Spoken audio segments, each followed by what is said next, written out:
Apakah godaan dan cobaan sebelum menikah maupun mana? Apa pertanyaannya? Apakah godaan dan cobaan sebelum menikah? Sebelum menikah menengok anak gadis orang. Kalau udah menikah menengok bini orang. Banyak orang-orang yang berselingkuh, waktu ditanya, kenapa kau berselingkuh?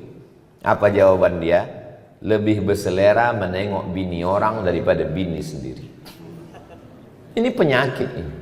Ini penyakit psikologis. Itulah kenapa perempuan disuruh menutup wajahnya. Jangan ejek perempuan bercadar. Kenapa? Karena bercadar itu sunnah. Tapi yang tak bercadar pun tidak apa-apa, bukan berarti dosa haram. Karena kalau bercadar wajib berarti tak bercadar haram. Bercadar, yang mau bercadar silakan. Yang tak mau bercadar ya tak apa-apa. Tapi jangan bersolek berlebih-lebihan di muka laki orang. Ini banyak orang bersolek ini kan untuk laki orang. Untuk laki dia macam hantu. Apakah godaan setelah menikah? Kalau engkau jumpa perempuan di tepi jalan, engkau tertarik melihat dia, pulanglah ke rumah. Pesan Sayyidina Ali. Kalau kau nampak perempuan di tepi jalan, tertarik melihat dia, pulanglah ke rumah. Karena apa yang ada pada perempuan itu ada juga di rumah. Baiti jannati, surgaku, rumahku adalah surgaku. Bidadari surga yang dikirim Allah Subhanahu wa taala. Faman lam yastati' man istata'a minkumul ba'ata falyatazawwaj. Siapa di antara kalian yang sudah sanggup menikah, menikahlah. Fa innahu aghaddu lil basar, menikah itu menjaga pandangan. Wa ahsanu lil farj, menjaga kemaluan. Faman lam yastati', kalau tak sanggup menikah, fa alaihi bisawm, banyak puasa sunat. Fa innahu lahu wija, karena itu obat. Karena kalau makan, apalagi Pulau Kundur makanannya enak, makan sotong, makan cumi, makan kepiting, makan udang, libido seksual naik. Tapi kalau dia puasa sunat, tak ada bebini, banyak puasa sunat. Cantik pun perempuan itu tak nampak. Bro, ada cewek cantik, tak nampak, udah aku udah mau mati udah. Maka suruh puasa. Ibu-ibu, bapak-bapak, anak yang sudah akil balik, kewajiban kita sebagai orang tua ini 3. Pertama, ayyusammihi biismi khairin, kasih nama yang bagus-bagus. Yang kedua, ayyu'allamahul kitaba idza aqala, ajarkan baca kitab, masukkan sekolah. Yang ketiga, ayyuzawwijahu, nikahkan dengan orang baik-baik. Kau udah sekolah nak, kau mau kunikahkan, ada nampak perempuan yang baik, kalau ada kami pinangkan, kalau tak ada udah kami siapkan. Nikahkan dengan perempuan baik-baik, jaga kehormatannya. Yang perempuan pun juga nikahkan dengan laki-laki yang baik-baik. Mudah-mudahan anak bapak ibu dapat jodoh yang soleh solihah. Bagaimana cara kita menghadapi melaluinya Pak Ustadz? Tak usah banyak-banyak teori, bebini. Saya tak usah teori begitu begini, tak usah, bebini. Yang mana jodoh saya Pak Ustadz? Tak usah banyak-banyak berteori. Mau kau, dia mau, jadikan. Itu semuanya berteori. Kalau jodoh kita, nanti waktu kita tengok bergetar kita. Bergetar pun kalau dia tak mau. Saya dulu kan lewat masa muda juga macam kalian, bukan langsung tua. Saya tanyalah tetangga dekat rumah, Pak, apa tandanya kalau dia jodoh kita? Kalau kita tengok bergetar katanya. Saya asal menengok perempuan bergetar. Tak usah banyak teori. Mau kau sama dia. Dah, tak mau dia. Bunga bukan setangkai, kumbang bukan seekor. Patah tumbuh, hilang berganti, hilang satu tumbuh seribu. Ini anak-anak muda nih, begitu mau minang orang, kaulah satu-satunya, tak ada yang lain. Kalau kau tak mau nanti abang mati. La ilaha illallah. Wih. Apa pula begitu? Macam tak ada aja perempuan di dunia ini. Banyak laki-laki ini mentalnya mental kerupuk. Begitu banyak perempuan. Pinang. Tapi jangan kalian meminang petantang-petenteng. Bawa Ustadz Haruna Hasim, bawa Pak Bupati, bawa Pak Sekda. Bawa. Mereka juru bicaranya minangkan. Tanya, telusuri. Ayah dia siapa? Ayah dia kerja di kantor Bupati. Bawa Pak Bupati. Pak Bupati ngomong. kami membawakan ini anak tahfiz Quran mau Minang. Pasti diterima, mana mungkin orang tuh berani nolak. Awas kalau kau nolak nonjok katanya. Jangan kalian petantang-petantang Minang, belum tuh. Saya pun tidak saya Minang. Kiai, saya minta tolong Kiai. Pak Kiai tolong Minang, karena saya diam aja. Pak Kiai itu bercakap. Somad ngomong tuh Kiai. Enggak, saya diam aja. Jangan petantang-petantang. Jangan saya kalian bawa, saya diterima nanti. Pak Ustadz, jodohnya supaya dapat jodoh terbaik, doanya Pak Ustadz, doa Nabi Zakaria, Rabbi la tazarni fardan wa anta khairul warisin. Rabbi, ya Tuhanku, la tazarni fardan, jangan biarkan aku sendirian, wa anta khairul warisin, engkau sebaik-baik pemberi waris. Rabbi la tazarni fardan wa anta khairul warisin. Saya tengok yang menghafal yang udah berbini pula. Ini menghafal yang lajang-lajang aja. Hati-hati bu, kalau sampai dibaca bapak ini nanti pas sembahyang.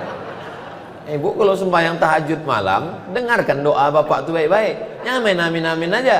Amin, amin. Nanti kejadian baru bingung. Rabbi la tazarni fardan wa anta khairul warisin. Amin gitu. Kejadian, kenapa abang ini? Doa kau dulu gitu. Nah, Rabbi la tazarni fardan wa anta khairul warisin. Tak ada yang sulit bagi Allah. Asam di gunung, garam di laut, berjumpa juga dalam belanga. Siapa? Langkah rezeki, pertemuan maut, kuasa Allah Subhanahu wa taala. Tak ada yang sulit bagi Allah. Innama amruhu idza arada syai'an ayyaqula lahu kun fayakun. Jodoh tak akan kemana, tapi ingat, saingan di mana-mana. Mohon doanya Ustaz agar diberikan keturunan yang soleh dan solehah. Dunia ini memang tak pernah selesai. Sebelum tamat sekolah, nanti kuliah di mana? Sesudah kuliah, udah kerja apa belum? Sesudah kerja, udah berbini. Sesudah berbini, udah punya anak. Udah punya anak, laki-laki apa perempuan? Laki-laki. Kenapa belum punya anak perempuan? Dunia ini sebetulnya tak sulit. Yang susah tuh mengamankan mulut orang. Jadi kalau diturutkan cakap orang ini gila kita. Jadi kita pede aja, banyak berdoa. Mohon doanya Pak Ustadz supaya diberikan keturunan yang soleh dan solihah. Rabbi habli minas solihin. Doa yang sudah pasti makbul, maka dikabulkan Allah doanya. Lahirlah anak namanya Ismail. Doa Nabi Ibrahim itu, Rabbi habli minas solihin. Apa kata orang? Ibrahim mandul, tak akan punya anak. Berbini sama Sarah, tak ada anak. Menikah sama Hajar, tak ada anak. Apa kata orang? Takkan punya anak itu Ibrahim. Berdoa Nabi Ibrahim, apa yang terjadi? Hajar mengandung, Sarah pun mengandung. Sekali dua saking makbulnya. Hajar melahirkan anak Ismail, Sarah melahirkan anak Ishak. Waktu lahir Ismail, umur Nabi Ibrahim 86 tahun. Berumur Ismail 13 tahun, lahir Ishak. Umur Nabi Ibrahim 99 tahun. Bayangkan bapak umur 99 tahun masih menggendong bayi. Doa Rabbi habli minas solihin. Sebenarnya mana kita belajar sebenarnya dan mana kita belajar adab. Tak jarang di luar sana banyak manusia sudah menempuh pendidikan tinggi tapi minim adab. Tak jarang juga para guru ngaji yang kadang tak pandai menjaga perasaan orang lain dalam ini menyindir saya nih.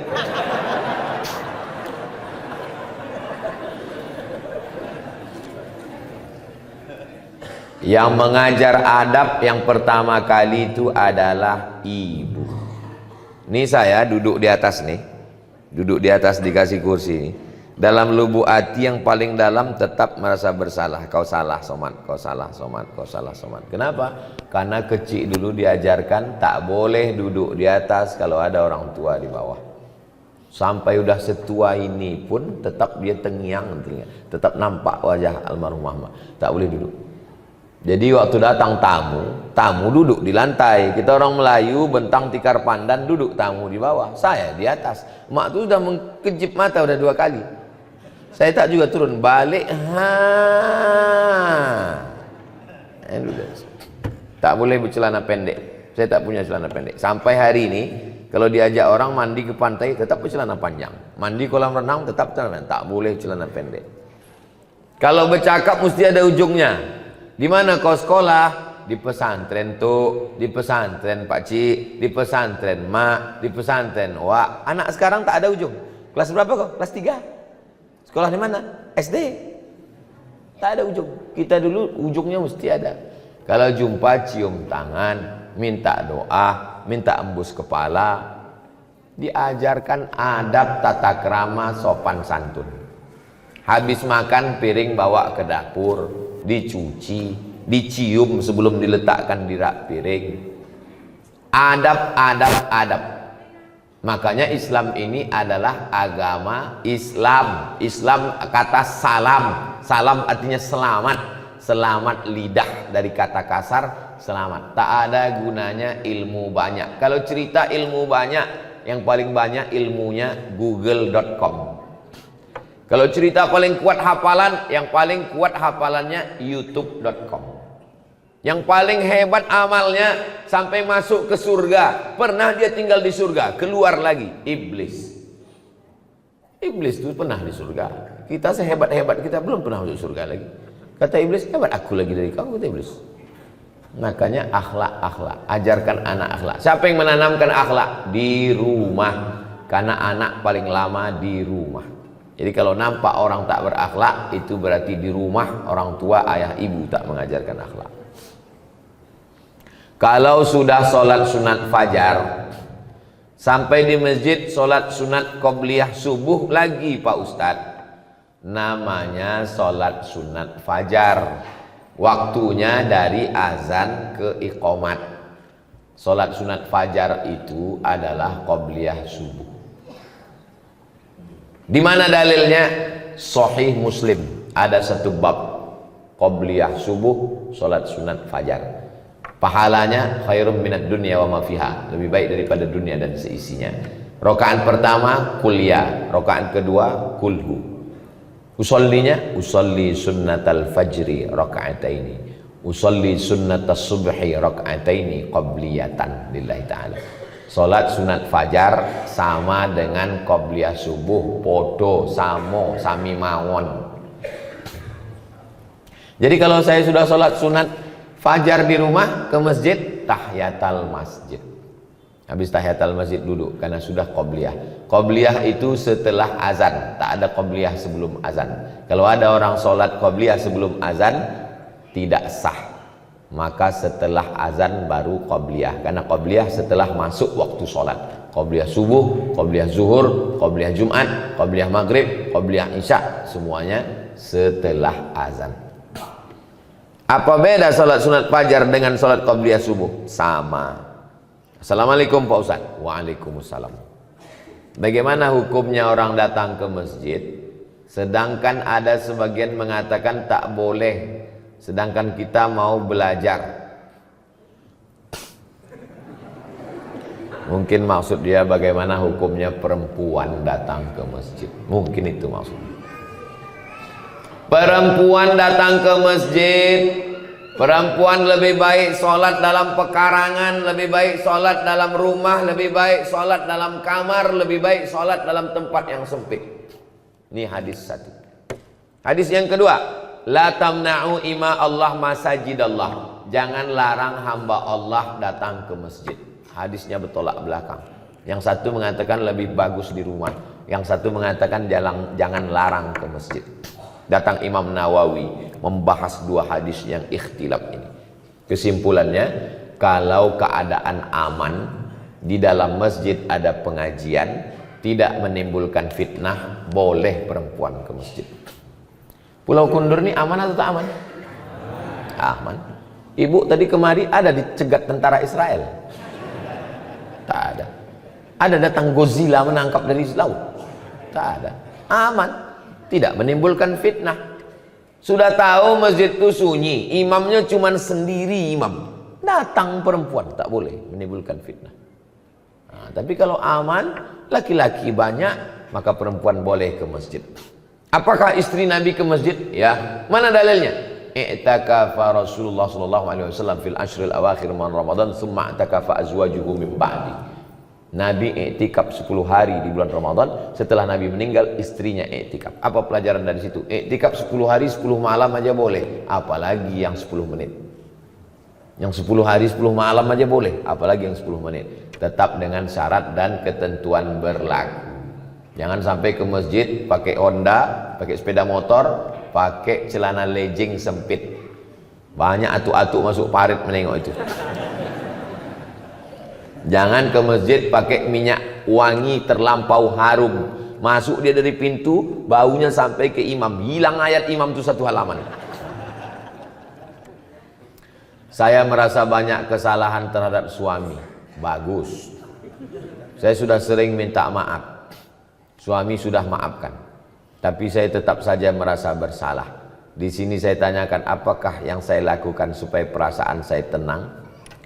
Merasa bersalah padahal tak salah, itu kerja setan. Merasa berdosa padahal tak dosa, kerja setan. Merasa beramal padahal belum beramal, itu juga kerja setan. Saya sudah membocorkan SOS, standar operasional setan. Kalau menurut Allah benar, menurut Rasulullah benar, menurut ulama benar, jangan merasa bersalah. Aku sudah minta maaf, aku sudah amanah, menjaga keluarga, menjaga anak-anak. Tanya suami, kau sudah memaafkan saya bang? Aku sudah memaafkan dek, karena aku terpaksa. Maka ibu tidak salah. Ibu sama dengan suami. Al-mu'minun suami, wal mu'minat istri, ba'duhum awliya'u ba'd. Mereka saling tolong menolong menjaga keluarga. Ya'muruna bil ma'ruf, mengajak anak keluarga berbuat baik. Wa yanhauna 'anil munkar, melarang buat mungkar. Kau jangan selingkuh bang, kau jangan dilarikan pelakor, kau jangan buat macam-macam. Ini ku siapkan kain kalau mau pergi, ini baju koko, ini tasbih banyak berzikir, ini sholat jangan sampai tinggal. Kalau bapak dapat istri begitu, disiapkannya kain, baju koko, diingatkannya sembahyang tinggal di mana, pulang jam berapa, jalan sama siapa, sesungguhnya bapak sudah dikirimkan bidadari surga sebelum bapak mati. Kalau dapat istri model begini, jangan dikubur sebelum meninggal.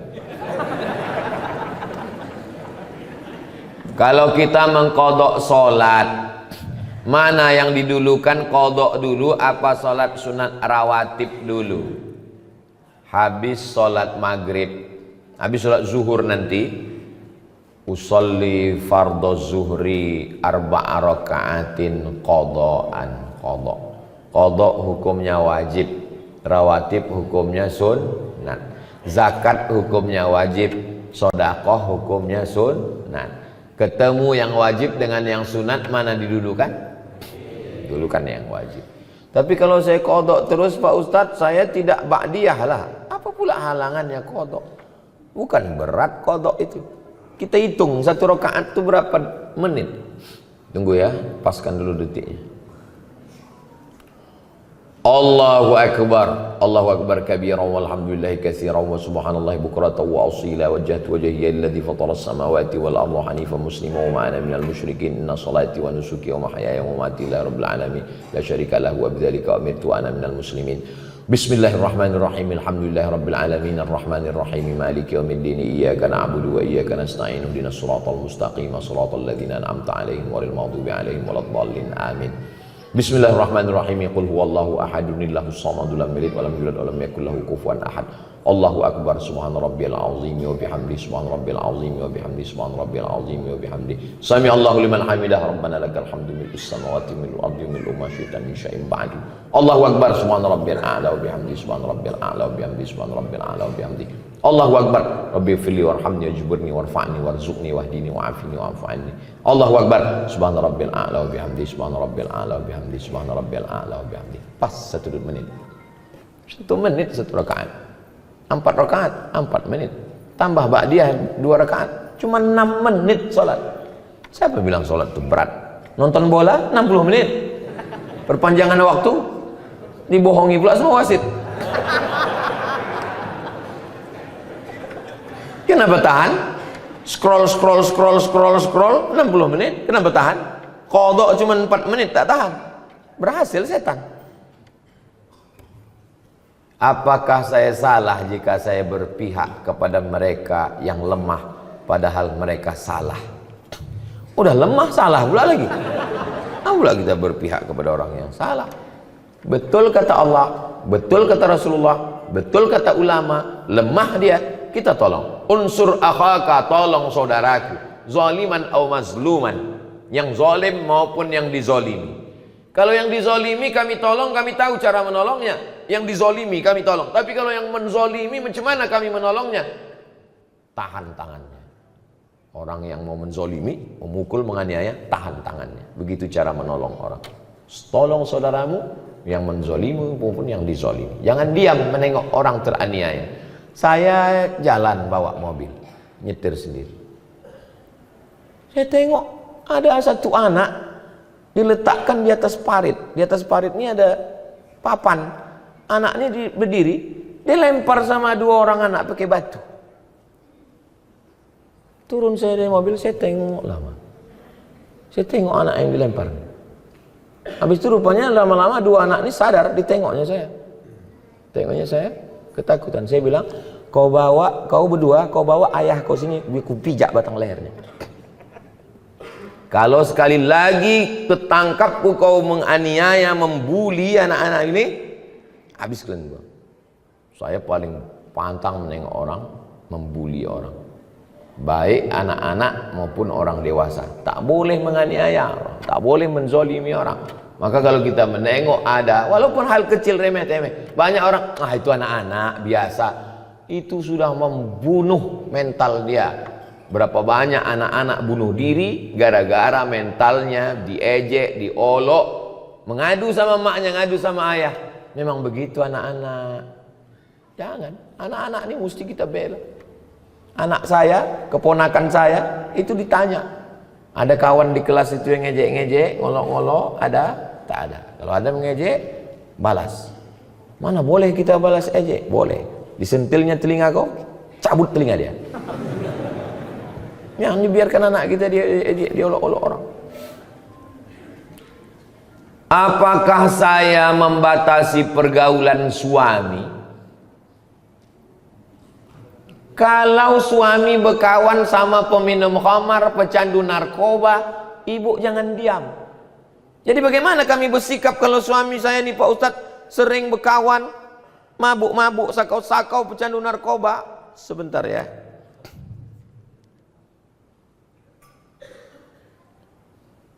Kalau ada suami ibu berkawan sama pecandu narkoba, catat nomor ini baik-baik. 0813 11 44 21 93, nomor BNN, Badan Narkotika Nasional. Sekarang mungkin ibu belum tertarik untuk menulisnya, tapi nanti kalau ingat, cari ceramah saya di Masjid Hijir Ismail di menit yang pokoknya pas di ujung-ujung pas tanya jawab. Hubungi BNN, suruh tangkap. Karena kalau ibu menasehati, janganlah bang pakai narkoba bang. Oh dia amuknya ibu, tangkap dia. Sesudah tangkap, jenguk. Insya Allah, udah menangis darah dia. Biar agak-agak 3 malam. Orang kalau tidak dikasih efek jerah, kalau tidak shock terapi, dia tak akan takut. Nah mesti begitu. Nanti kalau ada orang yang mengeluh suaminya, suami pecandu narkoba, suami pejudi, suami ini, suami jahat, suami nakal, segala macam. Insya Allah kalau pakai jurus saya ini, gimana suaminya bu? Alhamdulillah Pak Ustadz sudah ditangkap. Tak mampan lagi nasihat zaman sekarang. Bagaimana dengan perempuan yang tidak berjamaah subuhnya tapi mau melaksanakan sholat sunat isyraq di rumah? Di rumah itu usahakan ada namanya musolla al-bait.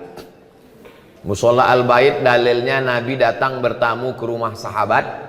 Setelah makan Nabi bertanya, aina turidu an usolli? Di mana kamu mau saya sholat di rumahmu? Kata sahabat, sholat di sini ya Rasulullah. Nabi pun sholat. Tempat sujud Nabi di rumah itu dijadikan musolla al-bait. Itulah dalil sunnah membuat satu sudut rumah musolla. Tapi rumah kami tak besar Pak Ustadz, bukan rumah orang kaya, tak ada musolla khusus. Tak perlu. Buat aja satu sudut yang biasa sholat di situ. Sholat duha di situ, tahajud di situ, letakkan sajadah di situ. Maka menurut mazhab Hanafi, musolla al-bait, perempuan boleh iktikaf di situ. Laki-laki tak boleh. Laki-laki mesti di masjid. Perempuan yang berat, ada anak kecil, kesulitan, kesusahan, dia boleh iktikaf di situ dan dia boleh sholat sunat isyraq. Ya bagi yang berat. Karena sholat sunat isyraq mesti di masjid. Nah, oke dia sholat di situ. Habis itu dia berzikir baca Quran sampai masuk waktu jam 6.11. Habis itu baru dia selanjutnya ada aktivitas-aktivitas. Hilang pula pertanyaan yang tadi yang kertas itu ada. Saat ini saya sedang dilema, sudah lama menantikan momen pencerahan dari Ustadz. Saya merupakan salah satu anggota dari Ormas Islam. Suatu ketika terdengar kabar tak sedap bahwa atasan kami melakukan sebuah tindakan kemungkaran, memakai uang umat untuk hal pribadi, tapi adanya musyawarah. Sampai suatu hari kami beberapa anggota yang dapat dipercaya melakukan interogasi.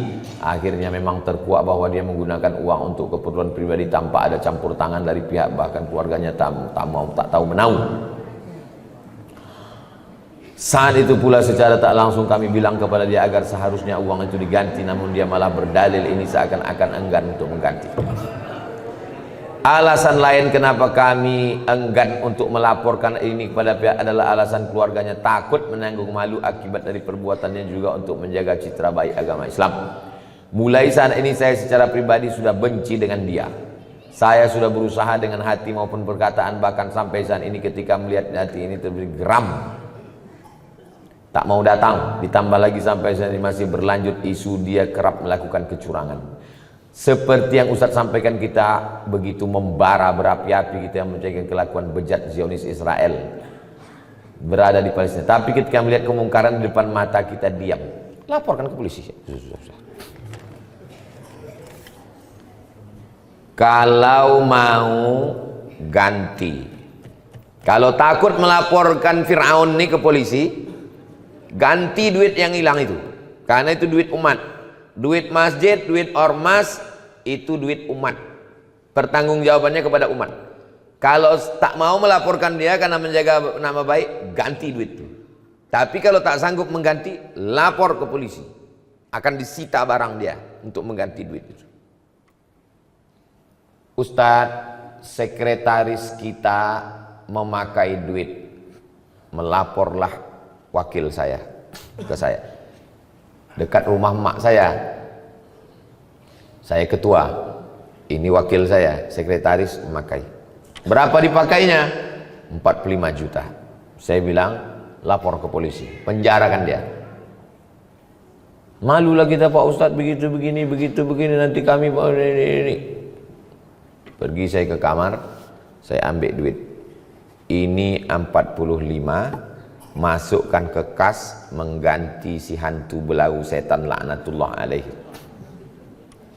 Keluarkan dia dari pengurus, jangan masukkan lagi. Kalau mau ganti pakai duit pribadi, kalau tidak laporkan ke polisi, jangan diam. Kalau takut melaporkannya, laporkan ke saya. Nanti datang jumpai saya, biar saya melaporkan ke Pak Kapolres, lengkap dengan KTP semuanya. Biar saya melaporkan ke Pak Kapolres. Biarlah saya terlambat pulang nanti agak 1 jam. Yang didiamkan. Kenapa didiamkan? As-sakitu anil haq, diam melihat kemungkaran, setan akhras, setan bisu. Di dalam Islam ini ada namanya akhlak, tapi juga ada namanya hukum. Pencuri, as-sariqu was-sariqatu faqta'u aydiyahuma, potong tangannya. Pezina, az-zaniyatu faz-zani fajlidu kulla wahidin minhuma mi'ata jaldah, cambuk 100 kali kalau belum berbini. Kalau sudah berbini, farjumuhumal battah, lempar batu sampai mati. Islam ini bukan cuma akhlak, Islam ini ada hukum. Untung syariat Islam tak dilaksanakan. Kalau dilaksanakan syariat Islam tak betangan, kau bilang. Masih syukur aku masih mau pakai hukum polisi, kau cuma di penjara. Apa pula malu kepada agama Islam? Ini buktinya dia terus melakukan kecurangan. Ini kertas-kertas ini saya simpan, saya bawa balik. Karena kalau tak saya bawa balik, tinggal di sini tanya, tulisan siapa tadi itu? Mudah-mudahan Allah menjaga kita semua insyaallah. Ala hazihi